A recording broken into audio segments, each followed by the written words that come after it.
Bonjour à tous de Washington.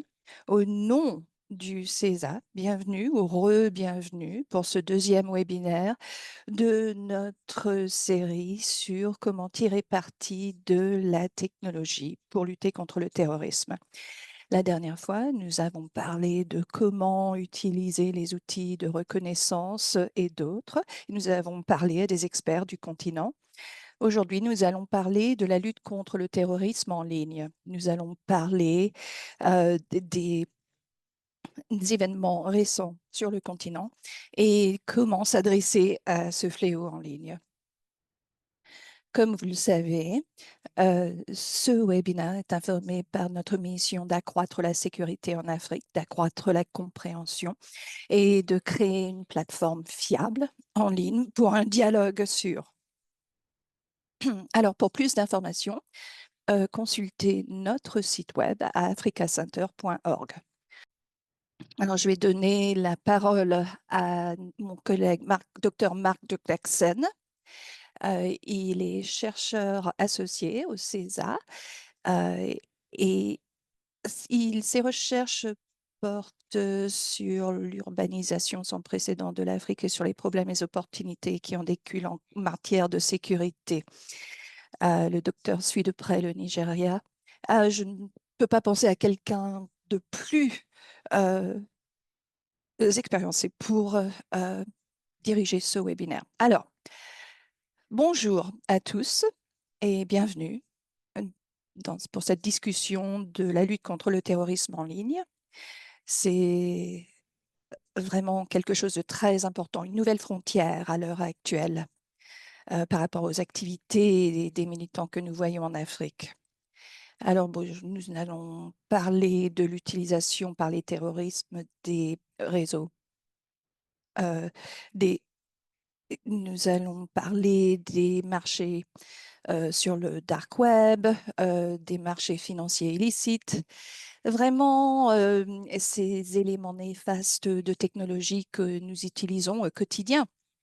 Ces technologies ont vraiment été très importantes pour connecter les familles, les amis, la diaspora africaine, les gens d'une manière transfrontalière, rendre possible le commerce licite et accroître notre accès aux nouvelles, aux informations.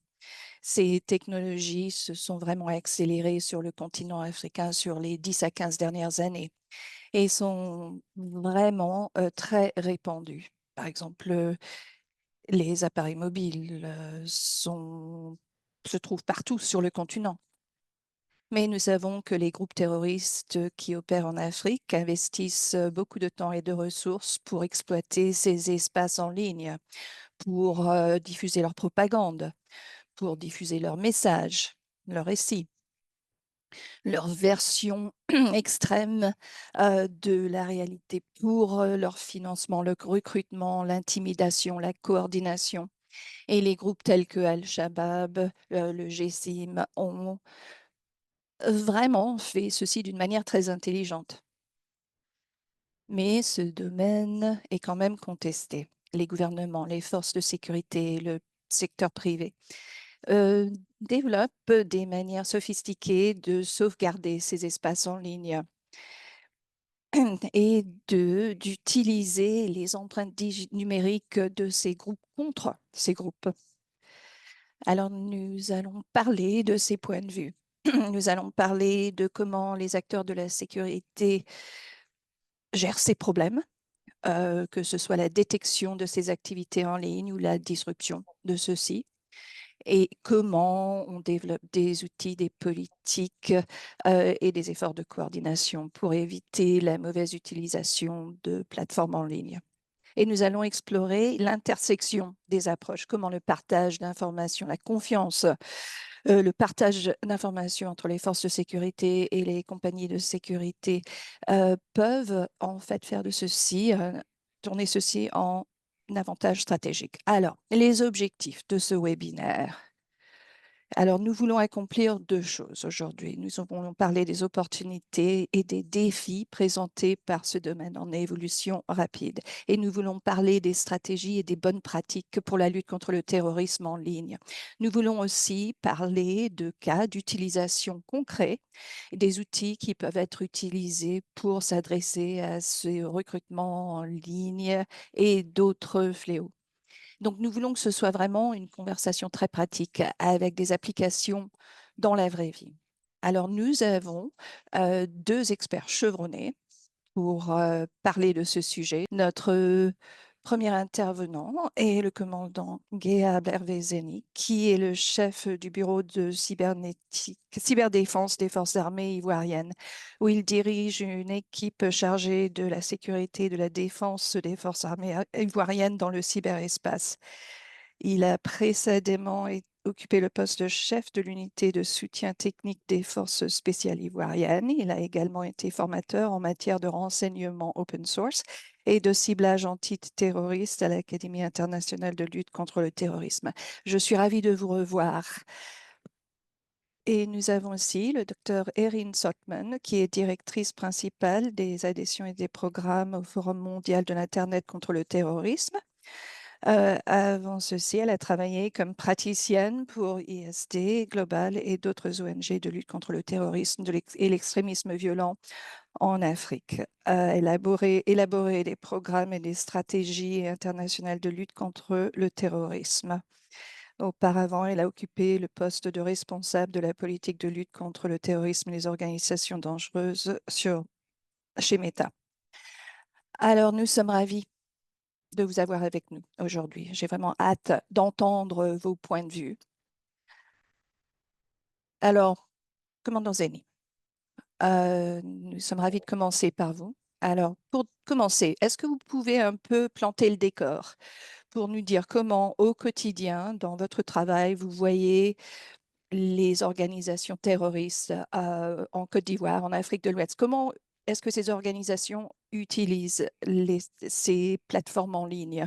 Et comment est-ce que les choses ont évolué sur ces dernières années pendant qu'ils ont appris à utiliser de nouvelles technologies, etc. Autrement dit, j'aimerais que vous aidiez à nous faire comprendre les programmes qui vous font face et comment vous avez vu cette menace évoluer sur ces dernières années. Alors, ils sont tous là. Je suis avec toute mon équipe ce matin. Je ne suis pas seul. Il y a mon collaborateur direct qui est là. J'ai mes techniciens qui sont juste à côté. Ce sont mes analystes, tout et tout. Nous étions déjà à fond dans le travail et on s'est engagé pour participer à cette conférence ce matin. Alors, au niveau de la Côte d'Ivoire, avant de débuter mon propos, je tenais à vous remercier pour l'organisation de ce webinaire qui est très important face aux défis sécuritaires majeurs que le continent africain rencontre. Voilà. Il faut dire que globalement, la dimension cyber est très utilisée par les terroristes dans la sous-région ici en Afrique pour effectivement des activités de soutien au financement, pour aussi la coordination des opérations et plus éventuellement pour les questions de propagande, de recrutement aussi en ligne, tout ça. Et ce sont des choses que mon bureau continue de suivre de près. Et vous le savez clairement que notre pays, avec la question des réseaux sociaux, avec la question d'Internet, est beaucoup ciblé.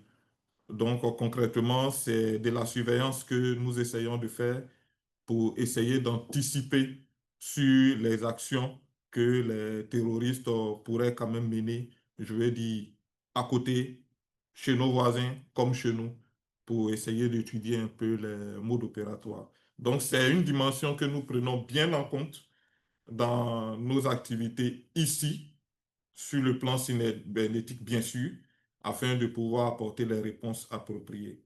Et on ne travaille pas seul. On travaille effectivement en coordination avec des structures de renseignement à qui nous faisons des remontées lorsque nous détectons certains phénomènes sur les réseaux afin de pouvoir anticiper ce qui pourrait en venir. Donc, premièrement, voilà ce que je dis brièvement en ce qui concerne un peu les activités que mon bureau essaie de mener. Avant de terminer, permettez-moi de saluer, on a un représentant de l'Académie internationale de lutte contre le terrorisme que j'ai invité à assister à ce webinaire parce qu'avec l'Académie, nous développons des compétences pour pouvoir former les Africains, les services de renseignement, à pouvoir détecter en quelque sorte le phénomène à proprement dit en ligne. Donc, c'est avec l'académie que nous essayons de travailler beaucoup plus pour pouvoir apporter des réponses en termes de formation, en termes de préparation, mais surtout en termes de réseautage. Parce que le réseau, il est très important, surtout lorsque on fait de la lutte contre le terrorisme en ligne. La nécessité de pouvoir recouper le renseignement, l'affiner et lui donner un sens repose effectivement sur ces différents partenaires avec qui nous pouvons interagir pour pouvoir répondre.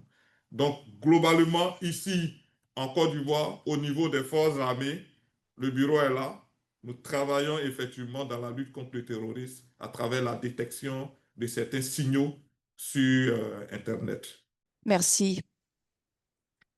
Je crois que vous avez touché sur certains des thèmes clés par rapport aux approches, aux outils que les gouvernements et les acteurs du secteur de la sécurité peuvent utiliser pour rester en avance de ces terroristes en ligne. Donc, ces capacités techniques sont vraiment l'élément essentiel pour avoir la formation, comme vous l'avez dit, et d'avoir ces compétences avancer pour comprendre comment ces espaces sont construits et fonctionnent avant de pouvoir les faire le suivi et les détecter.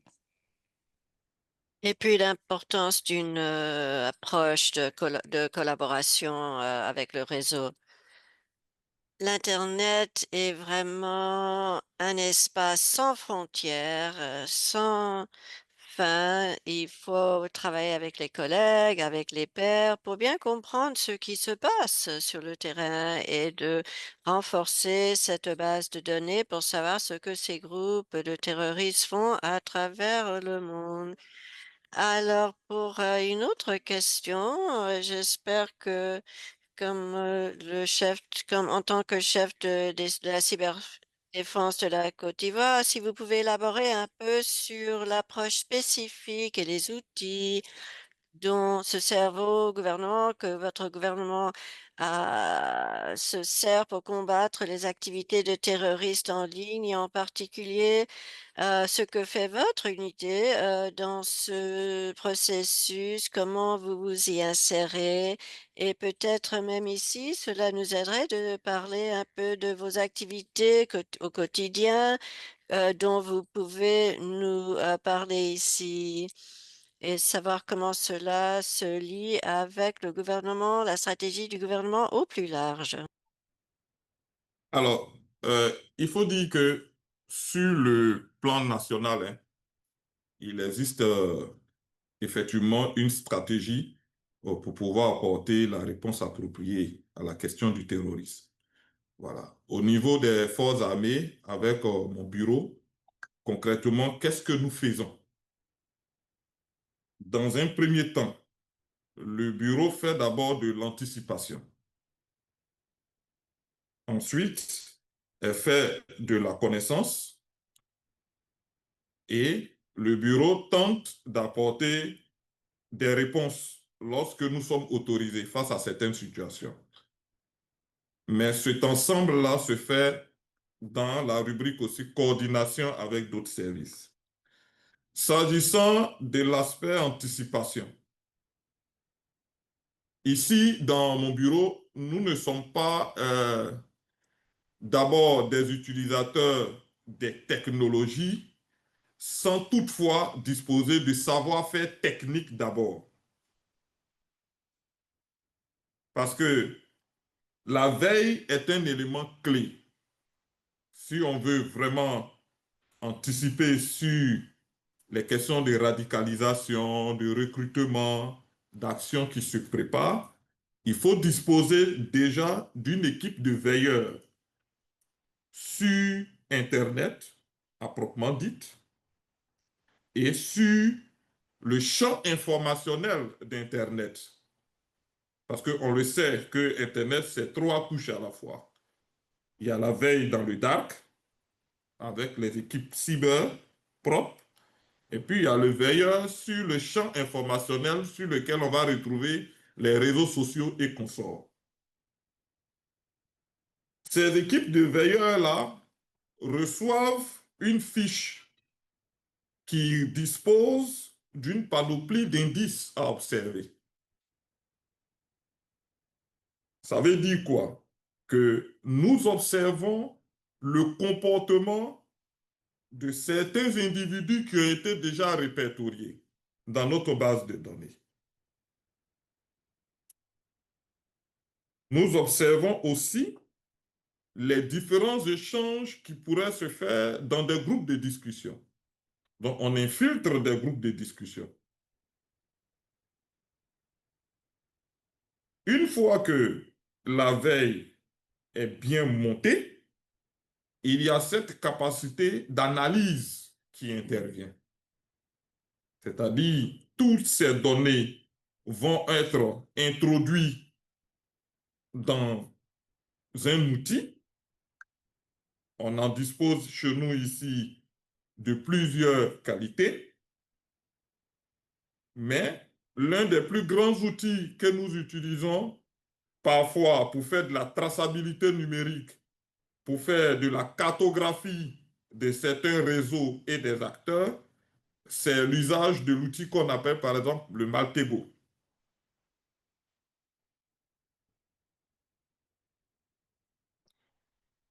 Et à partir de cet outil, les investigations vont avoir un sens. Les analyses que nous allons faire vont disposer d'un sens. Une fois que tout ça c'est acquis, nous faisons maintenant du partage, c'est-à-dire de la diffusion, soit envers le renseignement militaire,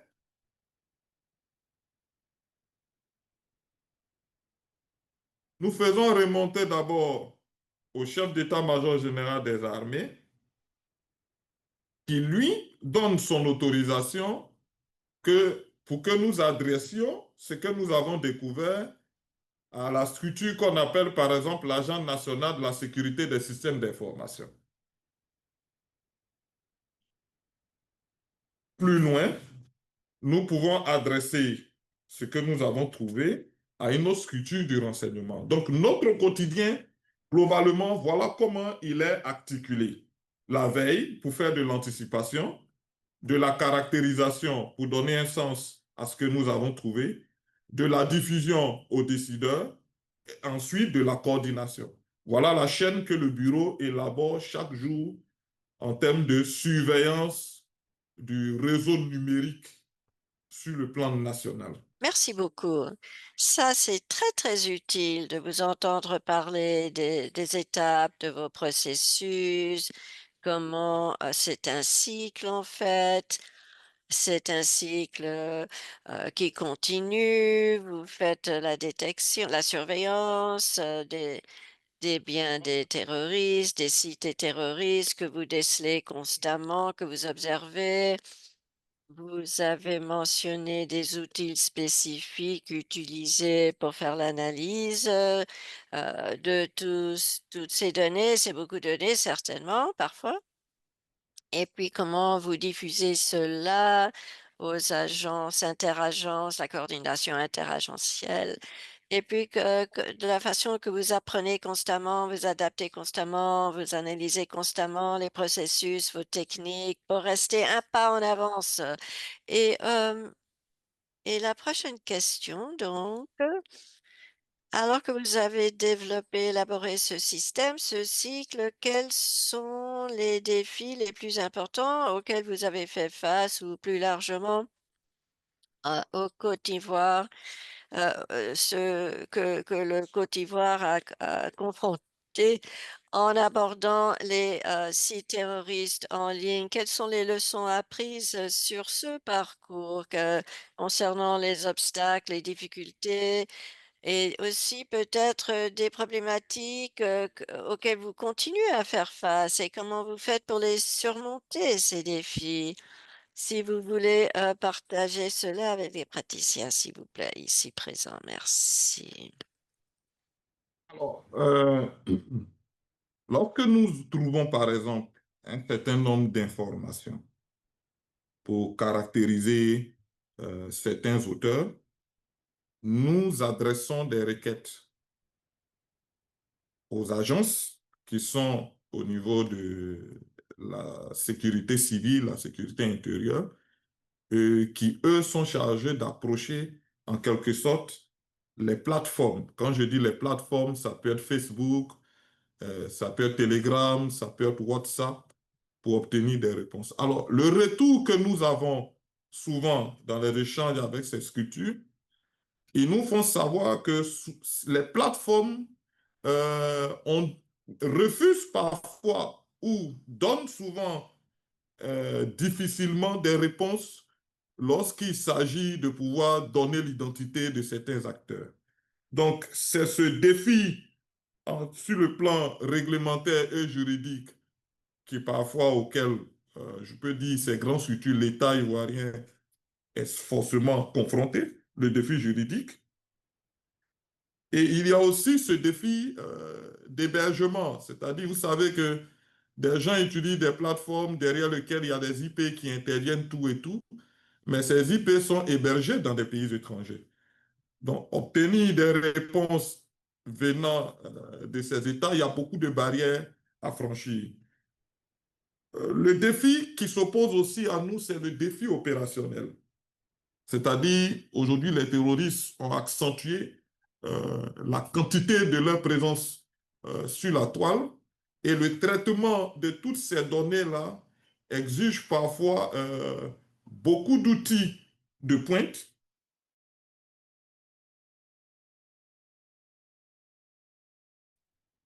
et exige des acteurs, mais qui doivent pouvoir échanger constamment afin de pouvoir répondre à ces activités.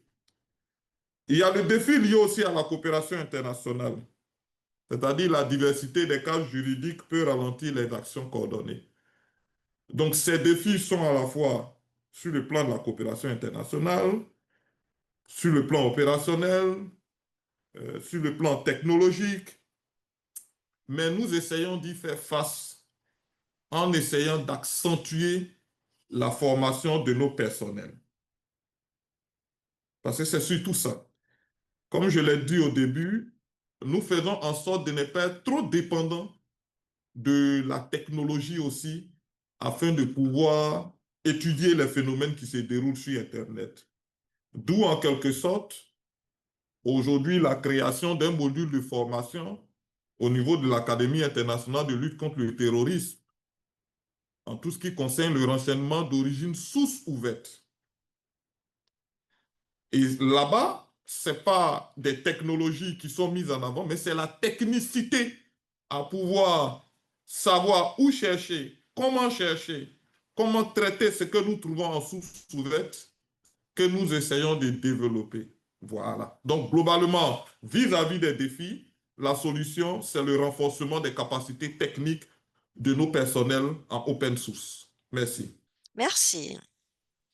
Pour souligner votre dernier point, il y a des outils remarquables, certes, mais ils ne sont aussi bons, seulement aussi bons que les personnes, l'intelligence humaine, les capacités de l'intelligence humaine pour conceptualiser et bien utiliser, tirer parti de ces technologies.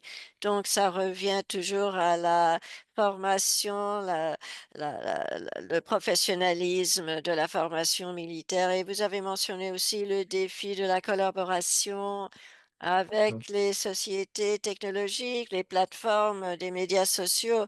Alors, on va faire intervenir maintenant le docteur Saltzman et en passant la parole à vous, docteur Saltzman, D'après vous, vos connaissances, du côté des recherches, des sociétés, des plateformes, des sociétés, je vais vous demander, tout comme je l'ai demandé au Major Zeni, comment faites-vous pour suivre, faire le suivi des terroristes, des groupes terroristes en ligne? Qu'est-ce que vous avez vu comme grand changement depuis quelques années?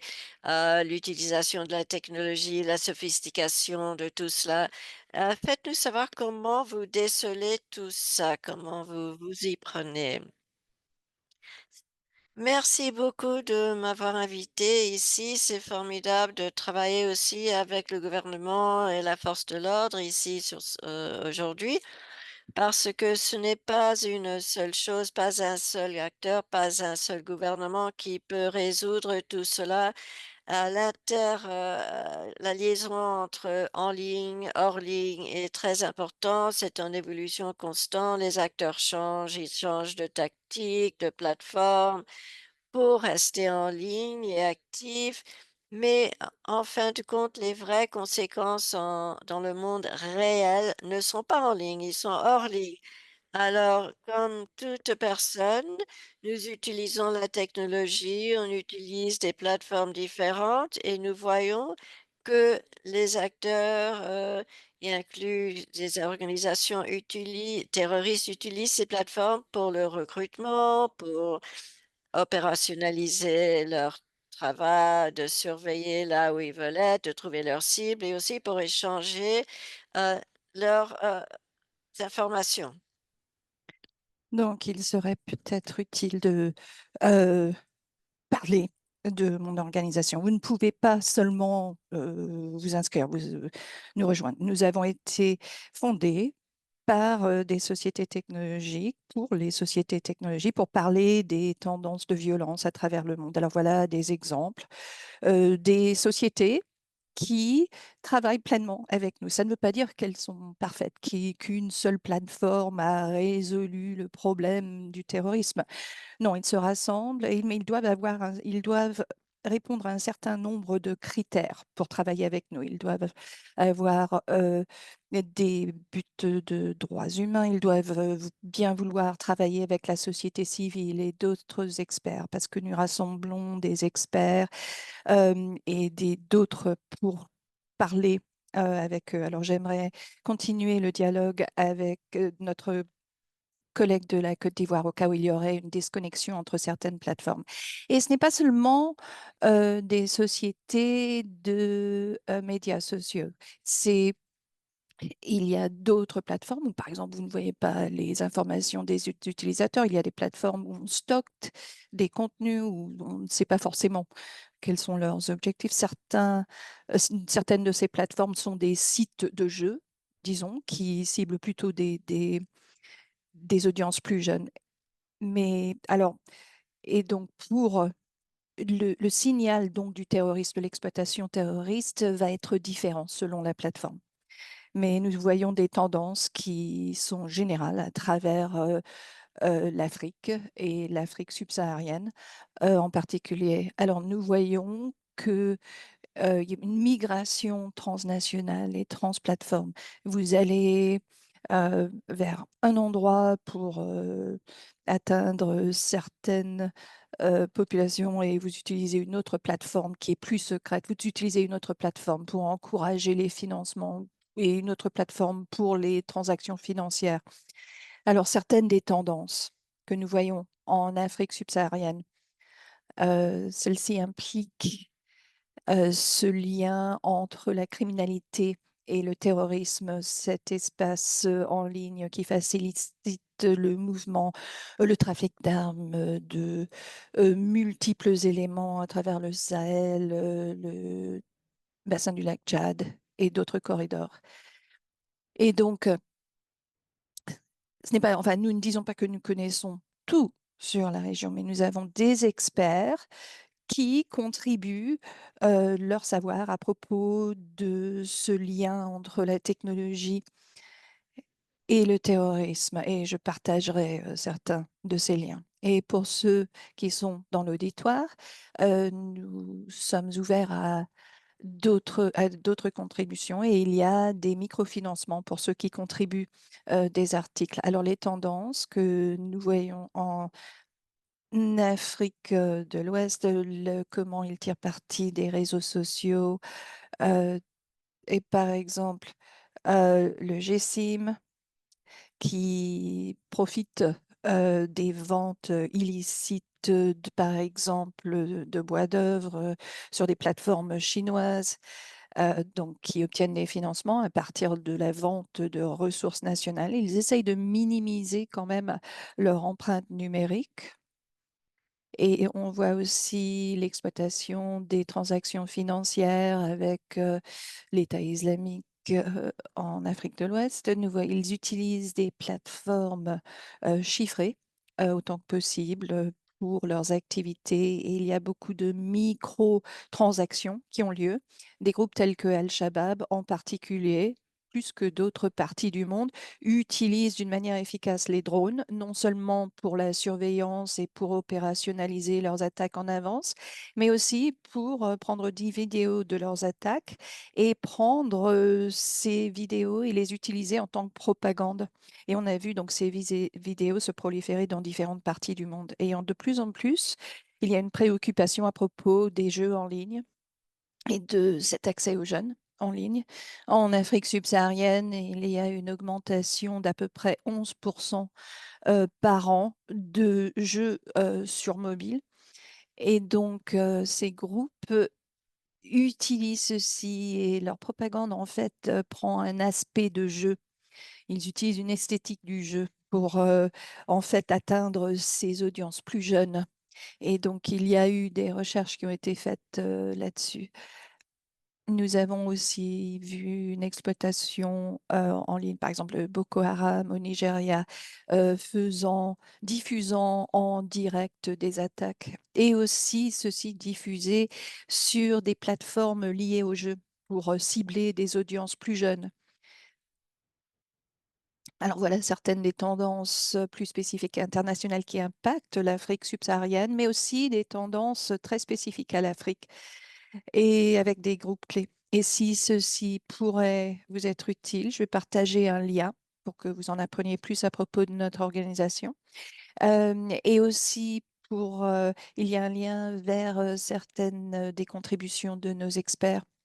Alors, si d'autres dans l'auditoire veulent partager certains éléments, personne ne sait tout. On peut parler des solutions et là où on voit des outils innovants, mais les outils et sans le contexte local, les symboles, les slogans, etc., utilisés par les groupes, il faut superposer ceci sur ces outils pour avoir une lutte efficace d'une manière spécifique dans une région ou même dans un pays.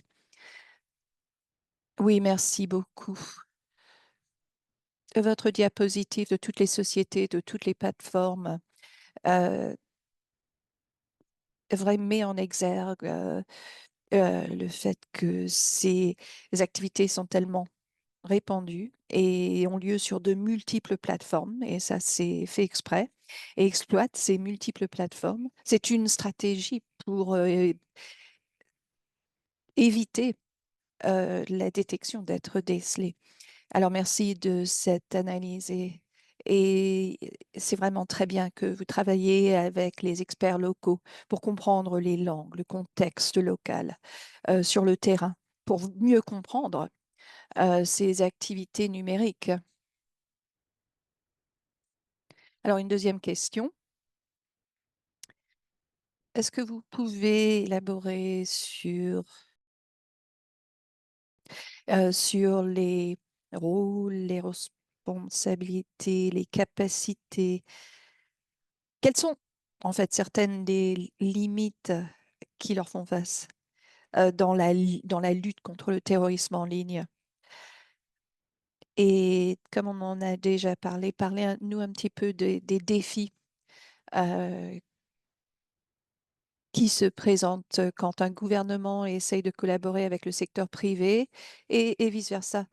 Quels sont certains des obstacles que vous voyez dans ceci? Et qu'est-ce que vous recommanderiez au gouvernement qui espérait obtenir l'aide de sociétés technologiques basées sur ce que vous savez? Quels seraient certains conseils que vous leur fourniriez?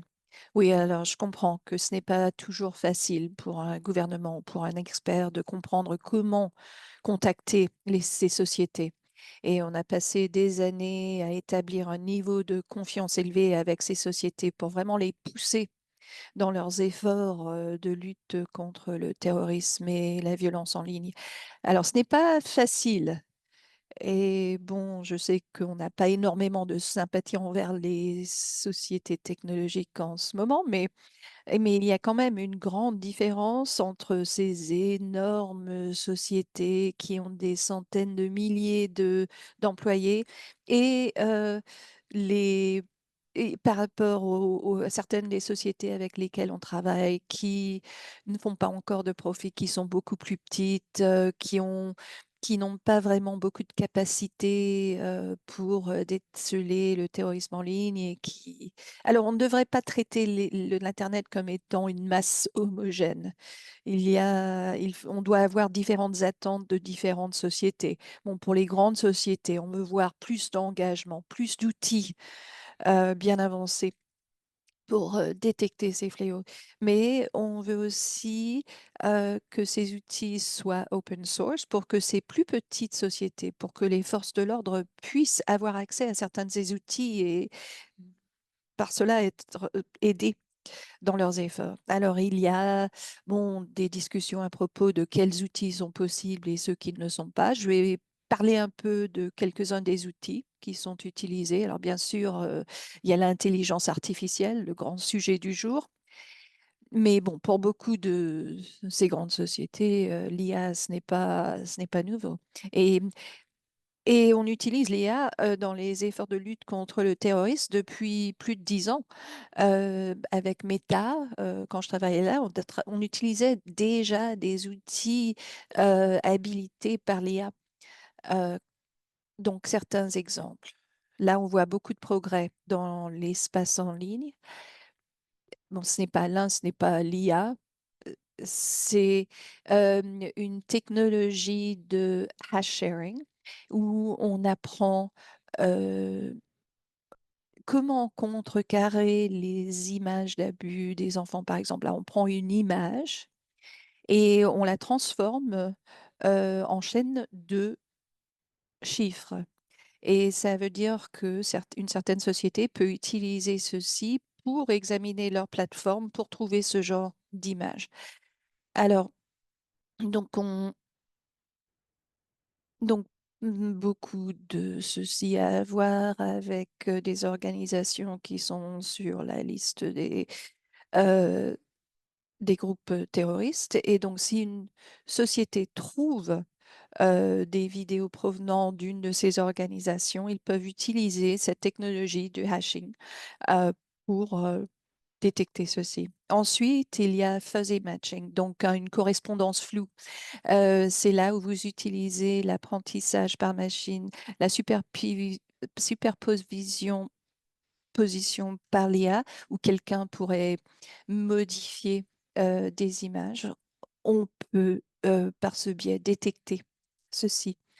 Alors, d'autres outils sont beaucoup plus chers, mais sont aussi très efficaces, alors, par exemple, les grandes plateformes telles que Meta utilisent la disruption stratégique des réseaux. C'est au lieu d'éliminer un élément de contenu ou un seul profil, ils vont plutôt essayer de cartographier un réseau entier de mauvais acteurs. Donc, c'est à propos de signaux comportementaux de réseau. Et à ce moment-là, ils vont éliminer un réseau d'un coup, ce qui rend les choses beaucoup plus difficiles pour que ce groupe puisse remonter ses efforts après cela. Et donc, ça prend quand même de l'expertise. Il faut s'assurer de bien cibler le bon réseau.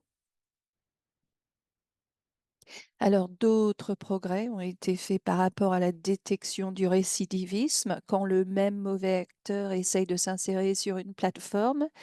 Et on se souvient Bon, avec Daesh, à l'époque, les gens se vantaient d'avoir reactivé un compte maintes fois. On peut détecter ceci. Et on voit aussi des progrès pour la détection de logos, etc. De voir, par exemple, s'il y a des armes dans un stream en direct, de voir s'il y a le logo d'une organisation terroriste qui est inclus dans une vidéo. Et ceci peut être donc signalé au modérateur. Et ensuite, il y a le traitement naturel de langage. Alors, on a parlé de comment les sociétés ne sont pas proactives dans certaines langues, qui ne sont pas les grandes langues mondiale. Et ça, c'est tellement vrai en Afrique subsaharienne, où par exemple, on peut avoir le Nigeria, il y a plus de 200 langues qui jouent un rôle. Alors, certains de ces outils commencent vraiment à intégrer de plus en plus de langues pour donner encore plus d'appui pour les modérateurs dans différentes langues locales. Alors, différentes sociétés utilisent tous ces outils de différentes manières, mais je pense qu'on avance dans la bonne direction. Alors, tout n'est pas sombre à l'avenir. Oui, non, c'est bien ce qu'on veut entendre, qu'il y a des progrès parmi les outils qui peuvent être utilisés. Et, et donc, c'était bien. Il y avait certains de ces points que je n'avais pas entendus par rapport à certaines de ces technologies. Et vous avez parlé du fait que il y a ce désir d'avoir des outils open source qui peuvent être utilisés avec les pairs, qui sont moins difficiles d'utiliser, qui sont moins chers. Et bon, bien sûr, il y a les contreparties. Alors, les outils qui sont spécifiques à une organisation et qui a plus de capacités sont plus chers en général. Mais c'est bien d'entendre que certains de ces outils, qu'il y a des efforts qui sont entrepris pour s'assurer que plus de ces outils sont disponibles pour les forces de l'ordre et les acteurs du secteur de la sécurité. Et sur ce sujet, si vous avez des recommandations ou des indices ou des astuces pour notre secteur, de nos collègues du secteur de la sécurité en Afrique qui travaillent sur des équipes cyber pour déceler des choses perturbantes ou de repérer les groupes de terroristes en ligne.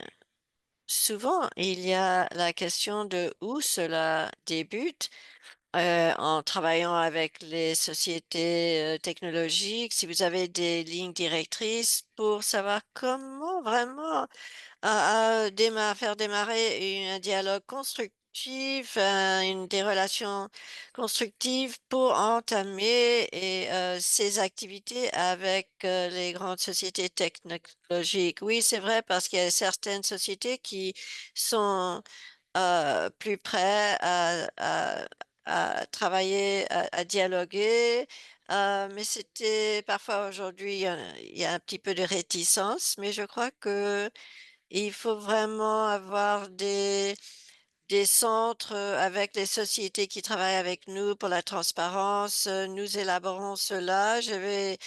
C'est un ressource pour nos membres que je vais partager avec vous. Il y a une indice, voici un lien pour cela que j'ai affiché.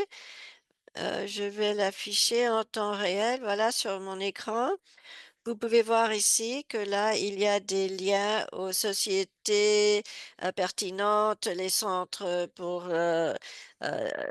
rapporter des situations. Si vous êtes praticien qui travaille avec des jeunes, ça c'est même pour les parents, les enseignants, les éducateurs. Et c'est très spécifique aussi pour les rapports nécessaires pour les forces de l'ordre et les plateformes les plus importantes ont des portails pour les forces de l'ordre. Et je vais vous dire aussi que nous élaborons une série pour des lignes directrices, des manuels pour les forces de l'ordre pour faire le rapport, pour savoir comment ils font les rapports avec les sociétés technologiques, nos collègues de Côte d'Ivoire ou d'ailleurs. Si vous voulez me contacter, je vais partager mon courriel. Nous pourrions avoir des lignes directrices pour que vous puissiez de façon proactive, pour que les sociétés puissent faire des rapports aux forces de l'ordre plus facilement. Et puis, il y a aussi la question comment prévenir, empêcher les gens de s'insérer dans les groupes terroristes. Nous avons donc une campagne qui est disponible en anglais, en français. C'est un peu du franglais.